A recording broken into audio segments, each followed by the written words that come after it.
세계를 만나는 시간 나우 함께하고 계십니다. 지금 시각 10시 40분 23초 막 지나고 있고요. 이번에는 역사 속에서 세계를 배우는 시간이죠. 세계사로 뉴스 읽기 덕성여대 이원목 석좌 교수와 함께합니다. 교수님 안녕하세요. 네, 안녕하세요. 오늘은 저희가 어떤 세계사를 공부해볼까 제작진이 열심히 찾다가 예. 이 시기에 보니까 얄타 회담이 열렸더라고요. 그래서 오늘 저희가 준비한 내용은 얄타 회담을 비롯한 제2차 세계대전에 대해서 저희가 좀 공부를 해보도록 하겠습니다. 우리가 얄타 회담이라 얄타 회담 열린 지 75년 된 해죠. 75년. 그러니까 1945년 2월 4일에서 11일까지 일주일간 열렸던 네. 그러니까 그런 회담이죠. 75년 전 이 시기에. 이 시기에. 네. 며칠 전이죠. 2, 3일 전에. 그러니까요. 끝난 회담인데 거기가 네. 이제 어디서 얄타가 어디냐면 말이죠. 흑해에서 크림반도 지금은 소련 영토가 됐지만은 크림반도 맨 남쪽에 있는 그야말로 우리로 치면 해운대 같은 데요. 아. 이 러시아 황제들의 여름 별장이 있는 거기에 그 리바디아 궁전이라고 있는데 거기서 그 미국의 루스벨트 대통령, 영국의 처칠 수상, 그리고 소련의 이오시프 스탈린 이 세 지도자가 만나가지고 네. 이제 전후 문제에 대해서 다 얘기한 것이 이 얄타 회담이죠. 그러니까 이제 2차 세계대전이 완전히 끝나기 전에. 끝나기 직전입니다. 네. 끝나기 직전인데 히틀러가 이제 자살한 것이 5월 6일이고 45년 8일 그 다음 날 이제 독일이 무조건 항복을 했는데 그보다 한 2달 전에. 석 달 전에 이제 그 당시 이탈리아는 이미 항복한 상태고 네네. 일본은 아주 굳세게 항전을 하고 있는 상황이지만은 이미 패색이 완연해 있고 독일은 이제 거의 다 이제 그 베를린 정도 그러니까 거의 다 이제 포위당해 가지고 네. 이제 망하기 직전인데 자 이제 이 세계를 어떻게 이제 정리를 할 것이냐 하는 전후 문제에 대해서 그리고 새로운 세계 질서를 어떻게 잡아갈 것이냐. 네. 그래서 이 세 지도자가 만난 거죠. 그럼 이 세 지도자, 미국, 영국, 소련의 이 세 지도자가 그럼 구체적으로 어떤 이야기들을 나눈 건가요? 그러니까 제일 중요한 것이 자, 이 전범 국가인 독일을 어떻게 할 것이냐. 이것을 우리 연합군인 네 나라가 나눈다. 네. 미국, 소련, 불란서 그다음에 프랑스, 소련. 소련. 네. 근데 프랑스는 사실 숟가락만 얹은 거죠. 네. 맨날 점령돼 있다가 그다음에 이제 그 주요 전범을 어떻게 할 것이냐. 그래서 여기서 이제 뉴른베르크 군사 전범 재판 그 틀이 잡혔고 네. 그다음에 이제 유나이티드 네이션 유엔에 대한 큰 틀이 얘기가 되죠. 국제연맹이라고 1차 대전 후에 만든 건 사실상 실패한 거거든요. 2차 대전 때문에. 네네. 그러니까 이러지 말고 다시 한번 세계 질서를 바로잡자 하는 거고. 그다음에 이제 제일 중요한 것이 우리하고도 관계 있는 것이 패전국 또는 광복을 맞은 민족들에게 임시정부를 수립한다. 그러니까 이제 조선의 경우도 마찬가지겠죠. 네. 근데 이런 것들이 대개 이제 그 큰 전후 문제의 큰 틀을 갖다가 다룬 것이고 그걸 확정 지은 것이 7월달 독일이 항복한 다음에 포츠담 회담이죠. 그러니까 확정을 지은 건 포츠담 회담이고. 얄타 회담에서 그리고 비밀 의정서가 채택이 됐다고 비밀 하던데. 의정서라는 게 이제 소련하고 미국 이제 연합국하고 맺은 건데. 네. 그 문제는 뭐냐니까 이 소련이 가담을 해가지고 이 일본하고 싸웠으면 좋겠는데 지금 미국하고 일본하고 굉장히 치열하게 싸웠잖아요. 네. 사실상 미국 혼자 싸우는 거죠. 영국은 뭐 다. 그러니까는 소련이 참전을 해야 되는데 소련은 이게 1941년 4월 달에 일본하고 평화협정을 맺어가지고 불가침 조약을 맺었어요. 네. 그러니까 당신들 뭐 하는 거냐. 이제 포츠담에 여기 독일은 항복했고 일본이 항복해 전쟁 끝났는데 너를 왜 뭉개적거리냐. 그러니까 여기서 이제 이 소련이 거기서 오케이 우리도 공격을 하겠다 해가지고 소위 얘기해서 이 포츠담 회담에서 그 우리가 3개월 후에 우리가 그 전쟁을 선포하겠다. 그래서 일단은 그렇게 얘기가 나왔죠. 근데도 불구하고 계속 뭉기적거리다가 그러니까 옛날에 유럽 전쟁에 진 경험도 있잖아요. 그러니까는 우리가 지금 이 독일하고 전쟁에 국력이 쇠진하는 상황에서 또 전쟁을 일본하고 또 하기가 조금 버거우니까 뭉기적 하다가 미국이 원자폭탄을 터뜨리니까 아이고 이러다가 이 헤게모니를 다 뺏기겠다 해가지고 8월 6일 날 히로시마에서 원자폭탄이 떨어지고 근데 8월 9일 날 소련이 침공을 하죠. 그 비밀 의정서라는 것이 우리가 이 두 달이나 석 달 뒤에 일본을 공격하겠다고 약속을 했는데 이것이 비밀 협정인데 안 했죠. 그렇군요. 그러니까 이 얄타 회담은 제2차 세계대전이 끝날 기미가 보이던 거의 막바지 그렇죠. 상황에서 가능했던 회담이었기 때문에 예. 그러면 저희가 이 제2차 세계대전에 대해서 이번에는 좀 찬찬히 짚어보겠습니다. 네. 뭐 워낙 유명한 역사의 한 부분이고 그래서 뭐 인류 역사에서 가장 큰 인명 피해가 났던 그렇죠. 네, 그런 전쟁이라고 하는데 일단은 당시에 이 전쟁이 일어나게 된 배경, 네. 시대 상황을 좀 아는 게 중요할 것 같아요. 그 독일이 2차 대전을 일으킨 것은 이미 예고된 전쟁이었다고 보는 견해가 많습니다. 네. 왜 그러냐니까 베르사유 조약 1차 대전이 끝난 다음에 독일을 완전히 재기 못하게 깔아뭉개버렸거든요. 그러니까 상황이 많이 어마어마한, 어려웠죠. 그러니까 독일은. 숨통조차 못 쓰게끔 완전히 깔아뭉개서 재기 불능하게 만들었어요. 네. 근데 거기다가 세계 대공황이 겹치지 않습니까? 아. 그러니까 1920년대 말에 겹친 대공황에 그 경제도 침체되고 경제도 허물어지고 독일 국민은 좌절하고 그러다 보니까 군국주의가 등장하지 않습니까? 네, 군국주의 이탈리아의 전체주의죠. 네, 그래서 군국주의, 파시스트, 나치가 등장을 하죠. 네. 근데 여기다가 우리가 잘 모르고 있는 것이 배후 중상설이라는 게 있어요. 배후 중상설. 중상설이요? 등에다 칼국기라고 해요, 독일 사람들은. 아. 내부의 배신이라는 얘기를 1차 대전에 진 게 군사적으로는 우리가 대등하고 우리가 이길 수도 있는 전쟁이었는데 네. 공산주의자 그리고 또 공화주의자 그리고 유대인들 이들이 혁명을 일으켜서 군주를 쫓아버리고 혁명을 일으켜 뒤집어 버렸기 때문에 그것 때문에 우리가 진 거란 거죠. 그러니까 국민들의 증오가 사회주의자, 공산주의자, 근데 공화주의자 그리고 유대인에게 몰리게 된 그런 것도 큰 원인이 된 겁니다. 아, 그래서 전체주의가 예. 등장하게 된 거네요. 그렇죠. 그러니까 그 전체주의를 등에 업고 독일에서도 히틀러가 등장을 그렇죠. 하게 네. 되는 거죠. 네. 네. 히틀러가 당시에 그러면 등장하게 된 과정도 좀 설명을 해주세요. 네. 히틀러는 당연히 이제 그 독일 국민들의 가려운 데를 긁어준 거죠. 그렇습니다. 말 네. 못하는 그런 그 한탄 같은 거. 그러니까 이 사람이 주장하고 나온 것이 뭐냐니까 독일인들의 레벤스라움, 다시 해서 영어로 얘기하면 라이프 스페이스. 독일인들의 생활 아리아, 우수한 민족인 아리아족의 생활 공간은 전 서유럽과 우랄 산맥까지 넓혀야 된다는 거예요. 아. 그래서 그 열등한 슬라브족을 시베리아에 쫓아버리고 네. 전체 유럽을 우리 아리아족의 생활 모델에 만들 열광하는 거죠, 국민들이. 당시 그리고, 시대적 상황상으로도 국민들은 뭔가 그런 게 필요했겠죠, 필요했죠. 심리적으로. 네. 네. 그러니까 전체 국민의 거의 98% 이상이 히틀러를 지지한 거 아니겠어요?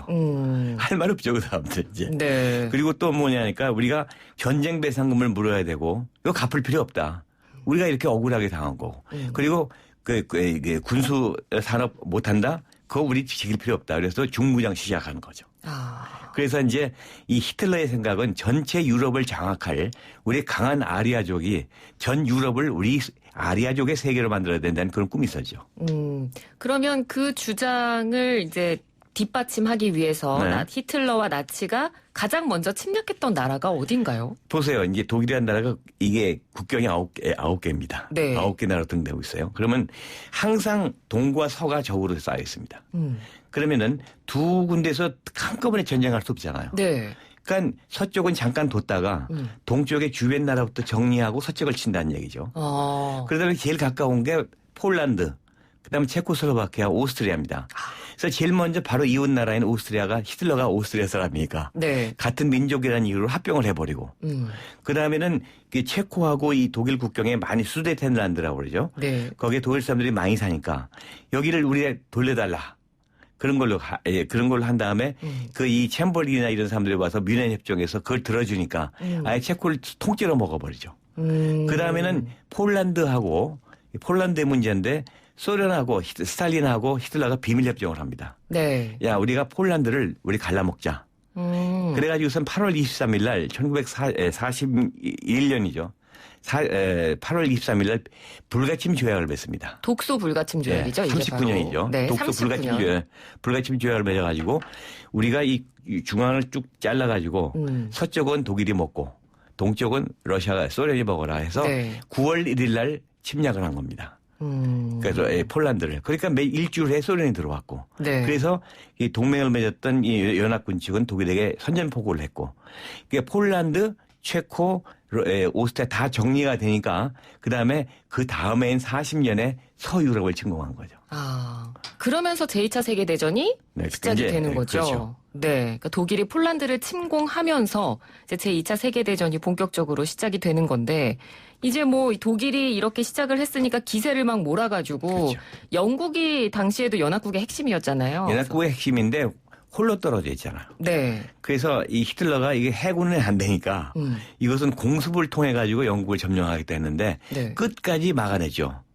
그래서 히틀러도 영국은 그냥 놔둬도 저건 큰 방해가 안 되니까. 그때도 둬라. 영국이 군사력이 워낙 셌나 봐요. 군사력이 아니라 그 해군력이 셌고. 해군력이. 그다음에 공군도 상당히 좀 센 편이어서 히틀러가 결국은 그 영국 침공을 포기를 했죠. 네. 대신에 대대적으로 프랑스 침공하고 다 이 스페인 거기까지. 스페인도 사실 프랑코니까 같은 배쪽이에요. 그다음에 덴마크, 노르웨이.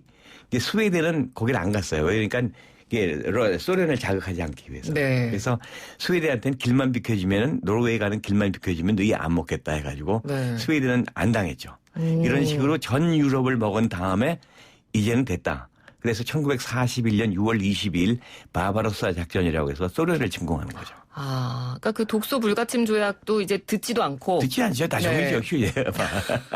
조약이라는 것이. 그것도 다 무시하고 그냥 이제 소련까지 독일이 이제 침공을 하게 원래는 되는군요. 소련을 침공하지 않을 수 없는 상황이에요. 어떤 가장 증오하는 것이 공산주의자인데. 그러니까 2차 대전의 성격이 자본주의, 공산주의, 전체주의가 있는데 네.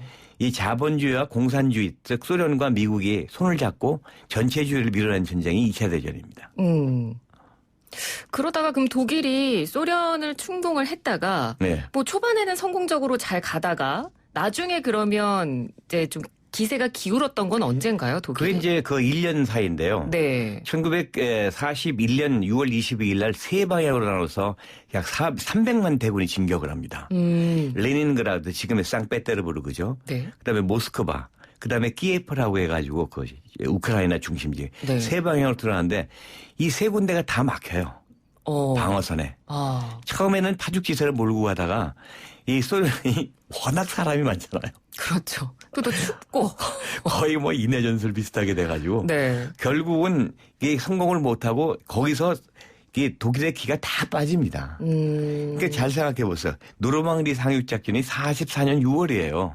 네, 맞습니다. 그게 유럽이 점령된 게 40년 6월이고. 네. 4년 동안을 완전히 이 나치가 유럽을 지배한 거예요. 근데 소련에서 나치가 기가 빠지니까 맨 나중에 미국이 참전하면서 노르망디 상륙작전도 눈치 보다가 미적미적하다가 네. 이제 이길 수 있겠다 하니까 그때서 건너온 거죠.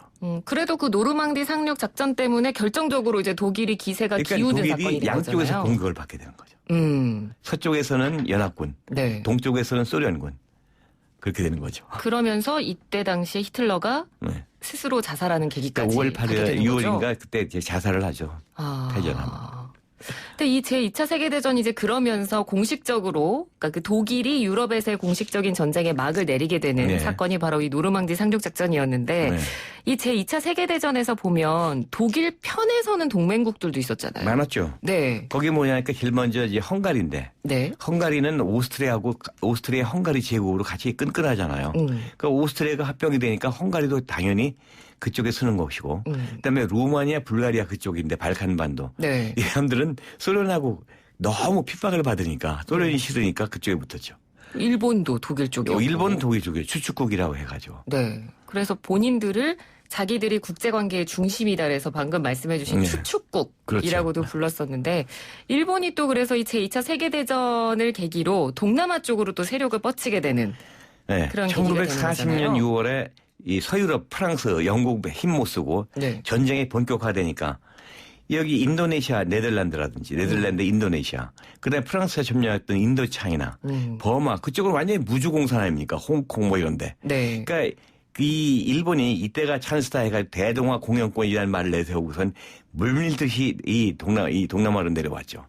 그러니까는 이 힘을 못 쓰던 프랑스, 영국, 네덜란드 이쪽은 속수무책으로 다 당하고 있을 수밖에 없잖아요. 네. 그러니까 미국한테 좀 도와달라 그러니까 미국이 일본한테 너희들 계속 당하지 말고 스톱해라, 나가라. 안 나가면은 석유 수출 금지한다 해서 석유 수출을 끊어버리잖아요. 그러니까는 일본이 석유 수출이 안 되니까 이제 전쟁을 계속해야 되겠고 그래서 전쟁을 계속하려면 미국의 타격을 끊어야 되잖아요. 네. 그래서 미국의 보급망의 중심인 하와이를 친 거 아닙니까? 하와이 진주만이죠, 거기가 진주만이죠. 바로. 네. 그래서 이제 미국이 잊지 말자 12월 7일 해가지고 1941년 12월 달에 참전을 하면서부터 이제 전세가 이제 바뀌게 되는 겁니다. 그러다가 아까 앞서 잠깐 언급이 됐습니다만 45년에 미국이 이제 히로시마 나가사키 원자폭탄을 떨어뜨리게 되는 그런 계기가 되기도 하고요. 네. 그러니까 이렇게 제2차 세계대전이 마무리가 됐지만 제2차 세계대전이 역사적으로 의미가 있는 이유가 이 이후로 이제 국제사회가 냉전시대로 빠지면서 그렇죠. 양분되는 계기가 되는 거잖아요. 양분되죠. 네. 그게 이제 소위 냉전이라고 그러는데 냉전시대. 이게 1947년에 47년에 이른바 트루먼 독트린이 발표됩니다. 트루먼 독트린. 그러니까 그 루스벨트 대통령은 45년 4월 달에 죽고 아닌 밤중에 홍두깨처럼 아무 생각도 안 하던 트루만 부통령이 대통령이 된 거예요. 네. 근데 이 트루만 독트린이 뭐냐니까 소련이 계속해서 위성국을 넓혀나가니까 이건 도저히 안 되겠다. 이거 도미노 현상이다. 해가지고 소련의 어떤 그 그리스, 터키 그것을 공산하는 것을 막기 위해서 트루먼 독트린을 발표를 해가지고 소련의 영향을 완전히 막아버리죠. 그러니까 소련은 미국하고 실제 전쟁을 할 수는 없지만 양쪽의 그 냉전이라는 것이 벌어지게 되는데 네. 이 냉전 소위 콜드 워란 말이 그 1947년에 발표된 소위 그 유명한 그 프리드만이라는 사람의 그 이 책에서 등장하는 그 책 제목입니다. 예, 냉전. 알겠습니다. 자, 오늘은 제2차 세계대전의 역사에 대해서 저희가 공부를 해봤습니다. 말씀 잘 들었습니다. 네, 고맙습니다. 감사합니다.